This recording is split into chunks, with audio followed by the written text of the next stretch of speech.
opened on Hamas in the Gaza Strip. The Israeli Air Force sent waves of strikes on dozens of targets in Gaza starting at 2:20 a.m. on Tuesday morning, with dozens of fighter jets striking numerous targets in the Gaza Strip. The IDF confirmed in initial reports that Mahmoud Abu Watfa, the Deputy Interior Minister, and at least 5 other senior Hamas officials were amongst the casualties of this strike. The Prime Minister's office announced that the decision was made after Hamas refused to release the hostages and rejected all the proposals within the negotiations framework. Behind the scenes of the surprise attack in Gaza, it became evident how the ceasefire collapsed. Israeli sources who were in constant contact with Trump administration officials announced that the diplomatic effort had reached its limit. And Minister of Defense Israel Katz had repeated Trump's threat, saying that if Hamas does not release all the hostages, the gates of hell will open on Gaza. And Israel also consulted with the administration in Washington and informed it prior to the extensive wave of strikes in the Gaza Strip.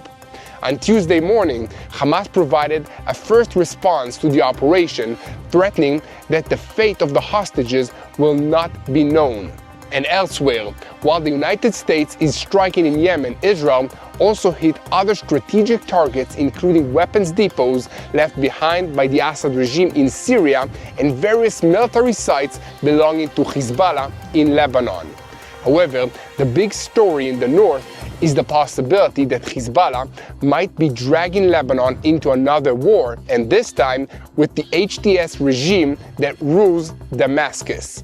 In the last 24 hours, the new Syrian army and the Lebanese National Army have been involved in fierce battles on the Syrian-Lebanon border, following a confused situation that HTS blamed on Hezbollah, but which Hezbollah says that they had nothing to do with.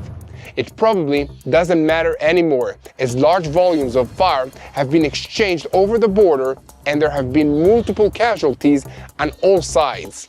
However, Hezbollah is furious at Joe Reggie, the new foreign minister of Lebanon, who declared that the terrorist organization gives the world an excuse not to pressure Israel to stop operating in Lebanon. Hezbollah's Secretary General Naim Qassem angrily replied that this statement is actually what is responsible for giving Israel an excuse to continue attacking. But then, Reggie replied that Hezbollah's war with Israel brought Lebanon to the state it is in right now.